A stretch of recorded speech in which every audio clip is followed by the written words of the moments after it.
Hello दोस्तों, नमस्कार। आइए स्टार्ट करते हैं 27 फरवरी का एडिटोरियल, जिसका टाइटल है a new success.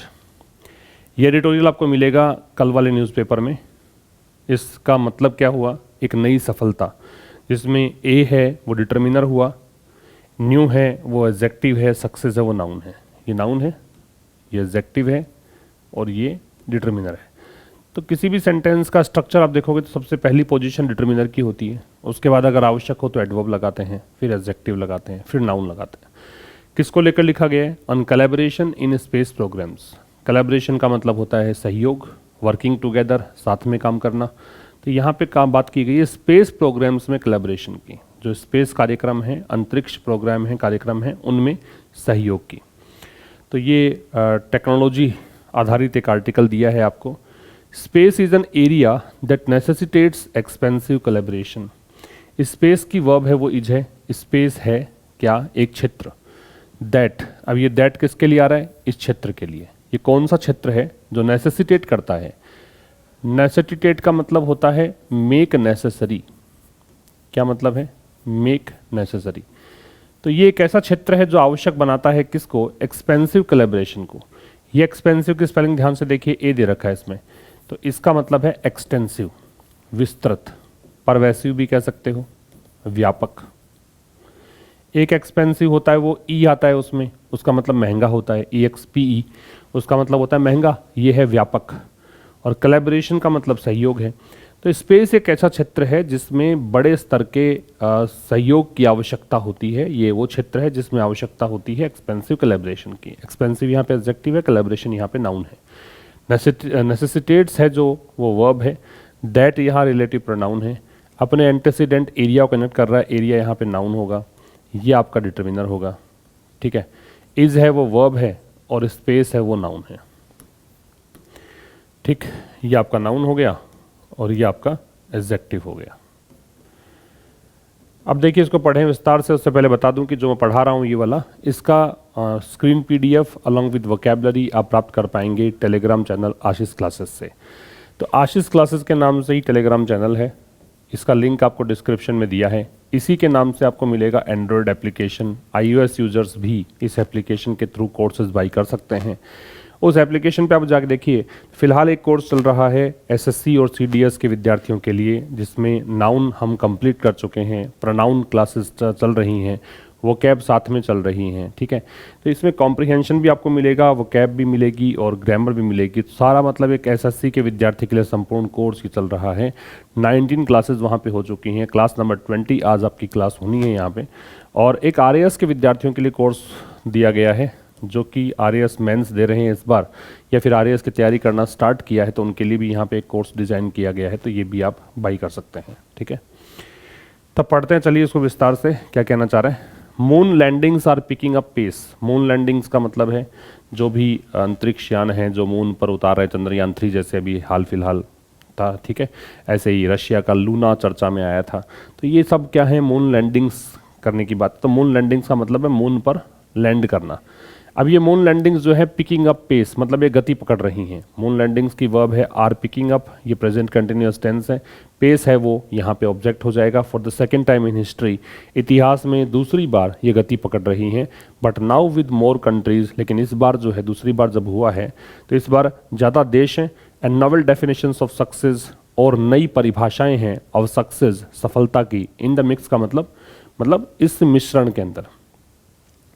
Moon landings जो हैं वो इतिहास में दूसरी बार गति पकड़ रही हैं, लेकिन इस बार ज़्यादा देश और नई परिभाषाएं सफलता की यहाँ पे मिली हुई हैं, ठीक है।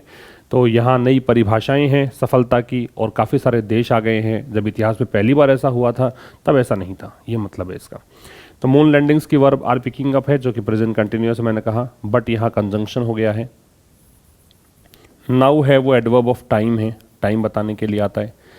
विद प्रेपोजिशन हो गया मोर कंट्रीज, ये एक कंपैरिजन करने के लिए लिया है। पिछले जो हुआ था एक, पिछली बार जब गति पकड़ी थी इन लैंडिंग्स ने, उससे तुलना में ज़्यादा कंट्रीज। नॉवेल है वो एडजेक्टिव है, डेफिनेशंस है वो नाउन है, ठीक है। Of success in the mix, of success ये प्रेपोजिशन है, प्रेपोजिशन का ऑब्जेक्ट दे रखा है।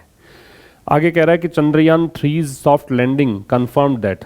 सॉफ्ट लैंडिंग का मतलब है कि आराम से बिना किसी व्यवधान के, बिना किसी क्षति के लैंड कर जाना किसी मतलब अंतरिक्ष यान का। ठीक है, तो यहाँ चंद्रयान 3 की जो सॉफ्ट लैंडिंग हुई, कंफर्म्ड, उसने कंफर्म कर दिया, ये इसकी वर्ब हो गई। दैट कंजंक्शन है, क्या कंफर्म कर दिया? ये कंफर्म कर दिया कि the Indian space research organisations understanding, कि जो इसरो है उसकी जो समझ है, कौन सी समझ? टेक्नोलॉजीज को लेकर और जो प्रोसेस उसमें शामिल है उनको लेकर, तो तकनीक को लेकर और जो भी प्रक्रियाएं हैं। अब ये इन्वॉल्व है, इसका मतलब शामिल है। देखो, इन्वॉल्व के बारे में याद रखिए कि इन्वॉल्व अगर नाउन के पहले आता है तब इसका मतलब होता है इंट्रिकेट, जटिल, कॉम्प्लेक्स। जब ये नाउन के पहले आता है तो इसको हम बोलेंगे इंट्रिकेट, कॉम्प्लिकेटेड, कॉम्प्लेक्स, जटिल। और अगर ये नाउन के बाद में आता है, अगर ये आता है इंट्रिकेट नाउन के बाद में, सॉरी इन्वॉल्व नाउन के बाद में, तो इसका मतलब होता है शामिल, इंक्लूडेड कह सकते हैं।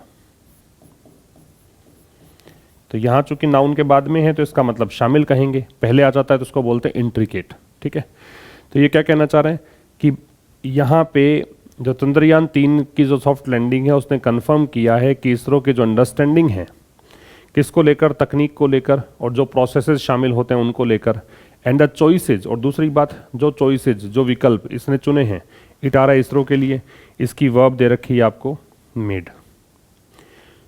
और जो चॉइसेस इसने की है, as an impressive space research and flight provider, किस रूप में?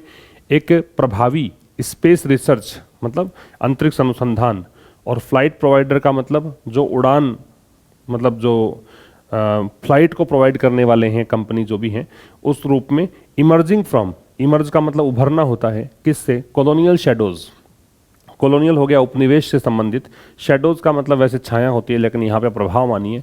तो पहले भारत पर कॉलोनियल मतलब प्रभाव था, कॉलोनीज थी पहले, पता है, उपनिवेशवाद का प्रभाव था, उससे जो उभर कर ये मतलब आया है निकल कर, ये दोनों चीज़ें क्या हैं? सही हैं। बहुत आसान तरीके से समझें तो इसको ऐसे समझिए कि चंद्रयान 3 की सॉफ्ट लैंडिंग ने कंफर्म किया है कि इसरो की अंडरस्टैंडिंग, एक बात, और दूसरा ये जो चॉइसेस हैं, दूसरी बातें, ये करेक्ट हैं, एकदम सही हैं। अब इसको तोड़ लीजिए टुकड़ों में कि चंद्रयान 3 की सॉफ्ट लैंडिंग है, उसने कंफर्म किया है कि इसरो की जो अंडरस्टैंडिंग है किसको लेकर, टेक्नोलॉजीज को लेकर और जो प्रोसेसेस शामिल हैं उनको लेकर, दूसरी बात जो भी विकल्प इसने चुने हैं।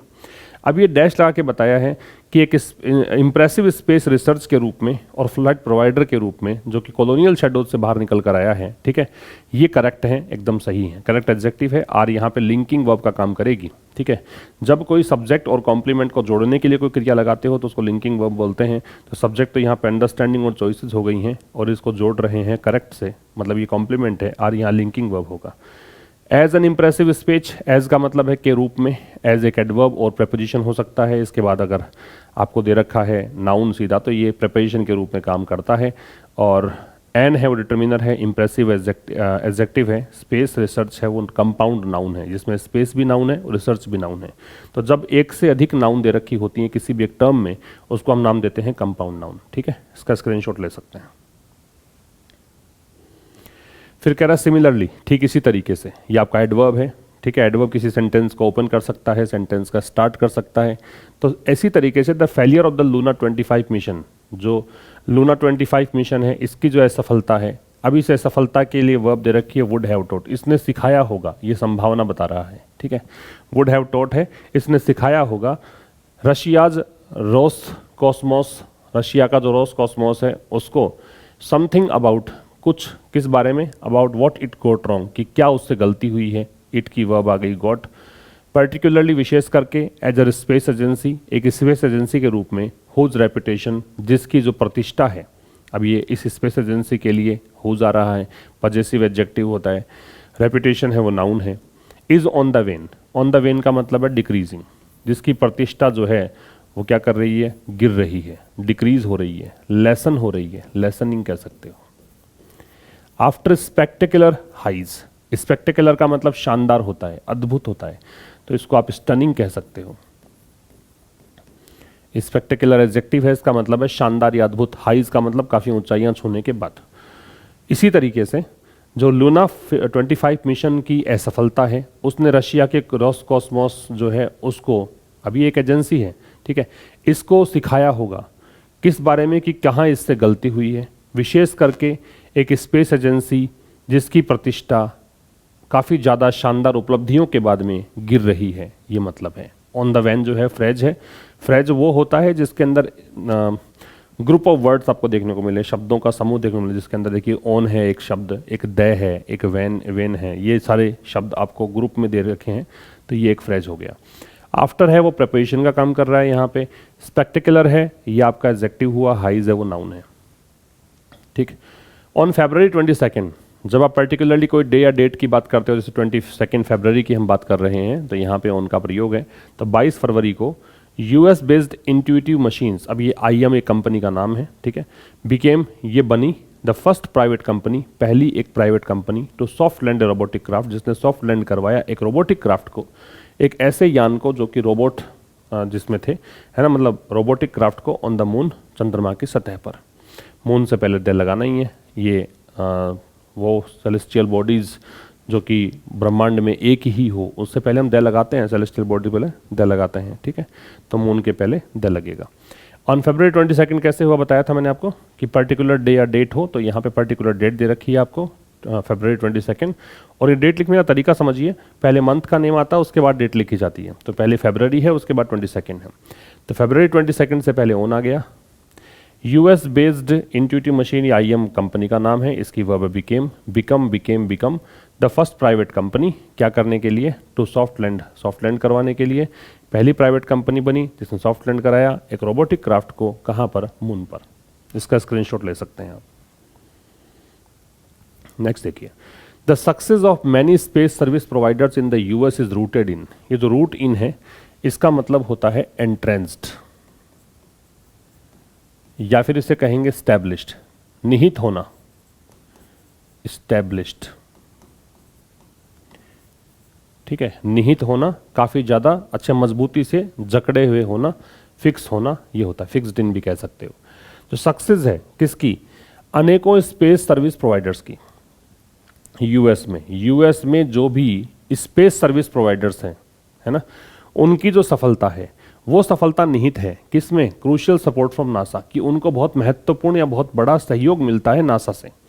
In their formative years, formative का मतलब डेवलपिंग, शुरुआती, विकासशील, कि उनके शुरुआती वर्षों में जब स्पेस सर्विस प्रोवाइडर्स कोई भी अगर आता है मार्केट में, तो शुरुआत में नासा की बहुत हेल्प उसको मिलती है, उससे उनको सफलता मिलती है। तो सक्सेस में द जो है डिटर्मिनर हो गया, और सक्सेस है वो नाउन है। तो ये जो सफलता है अनेकों स्पेस सर्विस प्रोवाइडर्स, देखो मैनी का प्रयोग हम करते हैं प्लूरल काउंटेबल नाउन से पहले, तो यहाँ प्रोवाइडर्स है वो प्लूरल काउंटेबल नाउन है, इससे पहले हमने लगाया है मैनी। तो सफलता जो है अनेकों स्पेस सर्विस प्रोवाइडर्स की यूएस में, यूएस से पहले द है, तो ऐसा कोई देश हो जिसके साथ में यूनाइटेड वर्ड जोड़ रखा हो, रिपब्लिक जोड़ रखा हो, उसमें हम द लगाते हैं, तो यूएस से पहले द है। ऐसे ही हम द लगाते हैं यूके से पहले, इसी तरह से यूएई से पहले द लगाते हैं, ठीक है। इसी तरह से जो आयरिश रिपब्लिक है उससे पहले, आयरिश रिपब्लिक है उससे पहले हम द लगाते हैं। तो जो भी वर्ड्स, जैसे भी देश के नाम हो जिसमें यूनाइटेड वर्ड हो या रिपब्लिक वर्ड हो, वहाँ द लगेगा, तो यहाँ यूएस से पहले द है। तो सक्सेस जो है बहुत सारे सर्विस प्रोवाइडर्स की यूएस में, वो सक्सेस की वर्ब इज रूटेड, इज है, रूटेड यहाँ पे एडजेक्टिव का काम करेगा। ये निहित है किसमें, क्रूशियल सपोर्ट में, क्रूशियल जहाँ पे एडजेक्टिव है, सपोर्ट यहाँ पे नाउन है। एक महत्वपूर्ण सपोर्ट मिलता है उनको, किससे, नासा से, किन में, देयर आ रहा है इन प्रोवाइडर्स के लिए पजेसिव एडजेक्टिव, फॉर्मेटिव है वो एडजेक्टिव है, ईयर्स है वो नाउन है, उनके शुरुआती वर्षों में। दिस इज ट्रू, ये सच है, दिस की वर्ब इज है, इज यहाँ लिंकिंग वर्ब है, और ट्रू यहाँ पे एडजेक्टिव है, कॉम्प्लीमेंट है, दिस यहाँ डेमोन्स्ट्रेटिव प्रोनाउन है। ये डेमोन्स्ट्रेटिव एडजेक्टिव भी हो सकता है होने को, लेकिन डेमोन्स्ट्रेटिव प्रोनाउन इसलिए है क्योंकि इसके बाद में नाउन नहीं है। अगर इसके बाद नाउन होता तो इसे डेमोन्स्ट्रेटिव एडजेक्टिव हम बोलते हैं। तो यह सच है इन आईएम केस एज वेल, तो आईएम के केस में भी ये सच है, ठीक है, बट विद इंपॉर्टेंट डिस्टिंक्शंस, लेकिन कुछ यहाँ पे अंतर है। डिस्टिंक्शन का मतलब होता है डिफरेंस, लेकिन कुछ यहाँ पे महत्वपूर्ण अंतर भी है। IM लॉन्च्ड इट्स ओडिसस लैंडर, अब ये नाम है ओडिसस, तो IM ने लॉन्च किया किसको, अपने, इट्स आ रहा है पजेसिव एडजेक्टिव IM के लिए, इस लैंडर को, लैंडर मतलब जो सतह पर उतरता है, जो कहीं पर लैंड करता है उसको लैंडर बोलते हैं। तो इसने अपने ओडिसस लैंडर को लॉन्च किया टू द मून, मून पर, as part of NASA's commercial lunar payload services programme. इस प्रोग्राम के हिस्से के रूप में। ठीक है, ये प्रोग्राम का नाम है CLPS। थ्रू विच, जिसके माध्यम से, थ्रू है प्रेपोजिशन होता है, इसका मतलब होता है किसी माध्यम से, जिसके माध्यम से एजेंसी इज फंडिंग, जिसके माध्यम से जो एजेंसी है वो फंड कर रही है, ये IM की बात कर रहा है। इंस्ट्रूमेंट्स ऑन बोर्ड, इंस्ट्रूमेंट्स मतलब उपकरण, ऑन बोर्ड का मतलब है वो उपकरण जो कि लगे हुए हैं किसमें, या तो कोई, देखिए ऑन बोर्ड का मतलब होता है कोई भी इंस्ट्रूमेंट ऑन बोर्ड है, इसका मतलब वो इंस्ट्रूमेंट जो लगे हुए हैं कोई भी स्पेस क्राफ्ट में, किसी भी शिप में, एयरक्राफ्ट में, उनको बोलते हैं ऑन बोर्ड। तो वो उपकरण जो लगे हुए हैं कमर्शियल मिशंस में, टू द मून, वो मिशंस जो मून के लिए हैं, होपिंग देयर फंडिंग्स, ये आशा करते हुए, ये प्रेजेंट पार्टिसिपल है, होपिंग कि देयर फाइंडिंग्स, कि उनकी जो भी मतलब रिसर्च है, जो कुछ भी उन्होंने प्राप्त किया है, will ease NASA's eventual return to the natural satellite, वो आसान कर देगा किसको, नासा के, इवेंचुअल का मतलब फाइनल, अंतिम, return to the natural satellite, ये हो गया मून, नेचुरल सैटेलाइट, प्राकृतिक उपग्रह जिसको बोलते हैं। तो नासा का जो इवेंचुअल रिटर्न होगा उसको आसान ये कर देगा। एक बार फिर समझिए, IM ने लॉन्च किया अपने ओडिसस लैंडर को मून पर, किस रूप में, इस मिशन के, इस प्रोग्राम के हिस्से के रूप में, जिसके माध्यम से जो एजेंसी है वो फंड कर रही है इंस्ट्रूमेंट्स को, जो इंस्ट्रूमेंट लगे हुए थे, है ना, जो कमर्शियल मिशन जो भी मून के लिए हैं उनमें जो भी इंस्ट्रूमेंट लगा रखे थे उसकी फंडिंग इस एजेंसी ने की है, इस आशा में की है कि जो भी उनकी फाइंडिंग्स रहेगी, जो भी फाइंडिंग्स है वो आसान कर देगी नासा के फाइनल रिटर्न को, कहाँ पर, मून में, मून पर।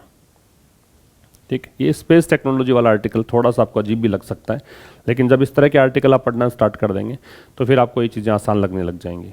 इसका स्क्रीनशॉट ले सकते हैं आप। फिर कह रहा है IM ओडिसस इटसेल्फ आ रहा है क्योंकि ये देखो, सेल्फ वाला जो पार्ट होता है, इटसेल्फ हो, हिमसेल्फ हो, हर सेल्फ हो, या योर सेल्फ हो, या देम सेल्स हो, ये सारे पार्ट जो होते हैं ना, ये रिफ्लेक्सिव प्रोनाउन भी होते हैं और इम्फेटिक प्रोनाउन भी होते हैं। ये इम्फेटिक प्रोनाउन तब होते हैं जब इसके बाद में मतलब सब्जेक्ट के ठीक बाद में लग जाते हैं। मैं क्या बता रहा हूँ, अगर सब्जेक्ट के ठीक बाद में सेल्फ या सेल्ज लग जाता है तब तो इनको बोला करो इम्फेटिक प्रोनाउन। कौन सा प्रोनाउन है, इम्फेटिक। और अगर ये सब्जेक्ट के ठीक बाद में नहीं लगते हैं और ये लगते हैं वर्ब के बाद में, तो फिर इनको बोला करो रिफ्लेक्सिव प्रोनाउन। ये एक सिंपल सा अंतर ध्यान रख सकते हैं, ये रिफ्लेक्सिव प्रोनाउन है। ठीक है, अगर ये वर्ब के ठीक बाद में लगेंगे तो रिफ्लेक्सिव है, सब्जेक्ट के बाद में लगेंगे तो क्या है, इम्फेटिक है, जोड़ देने के लिए काम आता है। तो ये इम्फेटिक है क्योंकि सब्जेक्ट के बाद में लग रहा है। तो IM का जो ये ओडिसस जो लैंडर है, इसने खुद का हैड रोकी लास्ट लेग, रोकी का मतलब है अनस्टेबल, अस्थिर, लास्ट लेग मतलब अंतिम फेज ऑफ द जर्नी, यात्रा का। तो कह रहा है IM का जो ओडिसस है, इसका खुद का भी जो जर्नी थी, इसकी यात्रा थी, लैंडर की जो यात्रा थी मून पर उतरने से पहले, इसका जो अंतिम स्टेज जो था ना, वो काफ़ी उथल पुथल भरा था, उतार चढ़ाव भरा था, अस्थिर था। As its descent got underway, जब इसका अवरोहण चल रहा था, डिसेंट मतलब जब ये उतर रहा था, ऑन, अंडरवे का मतलब है प्रोग्रेस में था, जब ये नीचे उतर रहा था उस समय इसका जो अंतिम फेज था वो काफ़ी अस्थिर था। The landers navigation instrument list, अब हुआ क्या था कि ये जो लैंडर है ओडिसस, इसके लिए द लैंडर है क्योंकि डेफिनेट हो गया, इसकी बात ही कर रहे हैं। इसका जो नेविगेशन इंस्ट्रूमेंट, जिससे दिशा का पता लगता है, वो जो इंस्ट्रूमेंट्स थे उसमें खामी आ गई। ग्लिच जो होता है उसका मतलब डिफेक्ट होता है, इसमें तकनीकी खामी आ गई। फोर्सिंग IM, अब इससे IM को मजबूर होना पड़ा। फोर्सिंग मतलब मजबूर करते हुए, IM के जो इंजीनियर्स हैं उसको मजबूर होना पड़ा to quickly cobble together. Cobble together का मतलब होता है आनन फानन में कोई चीज़ को ठीक करना, क्विकली कोई चीज़ को ठीक करना। तब जब क्विकली कोई चीज़ ठीक करोगे तो इसके अंदर केयरफुल भी नहीं रहोगे आप, तो ये केयरलेस तरीके से ठीक करना होता है। तो ये मजबूर हो गए कि जल्दीबाजी में फटाफट से कुछ चीज़ें ठीक की जाए, अफिक्स मतलब ठीक किया जाए, and transmit it to the craft. Transmit का मतलब है प्रसारित करना, ठीक है, भेजना, और इसको कहाँ भेजा जाए, क्राफ्ट तक, स्पेस क्राफ्ट तक। इंस्ट्रक्टिंग इट, निर्देश देते हुए, to switch to an experimental NASA instrument on board, कि इसको बदला जाए किससे, जो एक इंस्ट्रूमेंट लगा हुआ था ऑन बोर्ड, बताया था मैंने आपको कि कोई भी एयरक्राफ्ट है, शिप है, उस पर लगा हुआ इंस्ट्रूमेंट जो एक्सपेरिमेंटल था, जो प्रयोग के लिए लगाया गया था, उससे इसको स्विच कर दिया जाए। क्योंकि ये नेविगेशन सिस्टम खराब हो गया तो इसकी जगह इसको बदला जाए। फिर समझा रहा हूँ कि ये कैसे इसने बोला कि अस्थिर रहा था, कैसे इसने कहा कि ये अंतिम जो इसका फेज था वो ठीक नहीं रहा था, क्योंकि इसका जो डिसेंट था, इट्स आ रहा है ओडिसस के लिए पजेसिव एडजेक्टिव, डिसेंट है वो नाउन है, डिसेंट का मतलब हो गया अवरोहण, नीचे उतर रहा था। तो ये जब अंडरवे था, जब इसकी प्रोग्रेस चल रही थी, तो लैंडर का जो नेविगेशन इंस्ट्रूमेंट्स थे उसमें खामी आ गई। इससे जो आईएम के इंजीनियर्स है वो मजबूर हो गए कि फटाफट से चीज़ों को ठीक किया जाए और फिर इसको क्राफ्ट पे भेजा जाए। ठीक है, इंस्ट्रक्टिंग इट, इसको निर्देश देते हुए कि इसको स्विच कर दिया जाए, मतलब इसको बदला जाए, किससे, इस चीज़ के साथ। ठीक है, after this hot fix, hot fix मतलब आनंद फानन में ये जो फटाफट चीज़ों को ठीक किया है, इसके बाद, इस हॉट फिक्स का मतलब क्या है, जल्दीबाजी में कोई चीज़ को ठीक करना। तो इस हॉट फिक्स के बाद में ओडिसस अपीयर्ड, ये अपीयर हुआ टू हैव सॉफ्ट लैंडेड, मतलब फिर ये सॉफ्ट लैंड कर पाया। ठीक है, अब ये टू के बाद सीधा बेस फॉर्म लगती है तो इसको तो इन्फिनिटिव बोलते हैं, और टू के साथ बेस फॉर्म लगा के फिर आप अगर टू हैव के साथ थर्ड फॉर्म लगाते हो तो उसको परफेक्ट इन्फिनिटिव बोलते हैं। तो ये परफेक्ट इन्फिनिटिव है। तो फिर ये क्या हुआ, इस हॉट फिक्स के बाद, इस आनंद फानन में चीज़ों को ठीक करने के बाद ओडिसस जो है सॉफ्ट लैंड हुआ, but no confirmation was readily forthcoming. Forthcoming का मतलब है सप्लाइड या गिवन, दिया जाना, सप्लाइड या गिवन, प्रदान करना। लेकिन कह रहा है कि भाई कोई भी, नो यहाँ पे डिटर्मिनर है, कन्फर्मेशन नाउन है, लेकिन कोई भी जो कन्फर्मेशन है इस चीज़ की वो नहीं दी गई due to a weak data link, क्योंकि डेटा लिंक जो था काफ़ी कमज़ोर था between the craft and antenna. Antennae बोलेंगे इसको, एंटीना होता है यहाँ तक, इसमें ई जोड़कर इसको बनाया है प्लूरल, एंटीनी। ठीक है, तो एंटीना समझते ही हो आप, आजकल तो गाड़ियों के अंदर भी ऊपर लगा होता है एंटीनी, पहले के टाइम पे टीवी चलाने के लिए हम एंटीना लगाते थे। तो ये प्लूरल है इसका एंटीनी, जैसे फार्मूला का प्लूरल बनता है, फार्मूले बनता है, लार्वा का लार्वे बनता है, ए के बाद ई जोड़ते हैं, वैसे इसमें ए में ई जोड़ रखा है। लेकिन कोई कन्फर्मेशन जो है वो तुरंत, रेडिली मतलब तुरंत मान लीजिए, कोई भी कन्फर्मेशन नहीं दिया गया। कारण था कि वीक डेटा लिंक बना हुआ था क्राफ्ट और एंटीने के बीच में, अर्थ पर, पृथ्वी पर, इस कारण से इनको कन्फर्मेशन नहीं मिल पाया कि वो सॉफ्ट लैंड हो गया था क्या। नेक्स्ट डे, अगले दिन आई एम सेड, अगले दिन आई एम ने कहा कि ओडिसस जो है may have tipped over. Tip over का मतलब होता है पलट जाना, है ना, टर्न ओवर कह सकते हो। तो फिर अगले दिन इसने सूचना दी कि हो सकता है कि ये लैंडर जो है पलट गया हो, बट विदाउट कॉन्सिक्वेंस। कॉन्सिक्वेंस का मतलब होता है दुष्परिणाम कह सकते हो, रिजल्ट होता है वैसे, लेकिन ये नेगेटिव रिजल्ट के लिए यूज करते हैं। लेकिन इसने कहा कि पलट तो गया हो, ऐसा हो तो सकता है। मे हैव टिप्ड, मे के साथ हैव प्लस थर्ड फॉर्म, इसका मतलब ये संभावना बता रहा है, पॉसिबिलिटी बता रहा है। मे वैसे भी काम करता है, मे एक ऐसा मॉडल है जो प्रोबेबिलिटी, पॉसिबिलिटी बताता है। तो यहाँ पे आईएम ने कहा कि ओडिसस जो है वो हो सकता है कि पलट गया हो, लेकिन बिना किसी कॉन्सिक्वेंस के, बिना किसी रिजल्ट के, मतलब कोई दुष्परिणाम नहीं हुआ to most of its payloads. Payloads का मतलब है जो भी चीज़ें, जितना भी भार कैरी करता है कोई यान, अंतरिक्ष यान, क्राफ्ट, उसको बोलते हैं हम पेलोड। तो जो भी इसके अधिकांश पेलोड्स थे, जो कुछ भी लेकर गया था, उसको कोई नुकसान नहीं पहुंचा है, इंक्लूडिंग 6 फ्रॉम नासा। पेलोड्स में क्या क्या था, शामिल था 6 नासा और सोलर पैनल्स। नासा से कुछ 6, मतलब ये चीज़ें थी, और सोलर पैनल्स इसमें थे, इन्हों किसी को नुकसान नहीं पहुंचा। इंक्लूडिंग यहाँ प्रेपोजिशन है, इस समेत। तो इस समेत जो भी पेलोड्स थे ना, उनको कोई नुकसान नहीं पहुंचा है। ये ओडिसस के बारे में आईएम ने जानकारी दी अगले दिन, क्योंकि उस पहले दिन तो सूचना देने के लिए वीक सिग्नल था, इस कारण अर्थ तक सूचना पहुंच नहीं पाई थी। अगले दिन ऐसा बताया। ठीक है, तो ये था आज के इस एडिटोरियल में। अब देखिए, एक सेंटेंस आपको ट्रांसलेट करना है।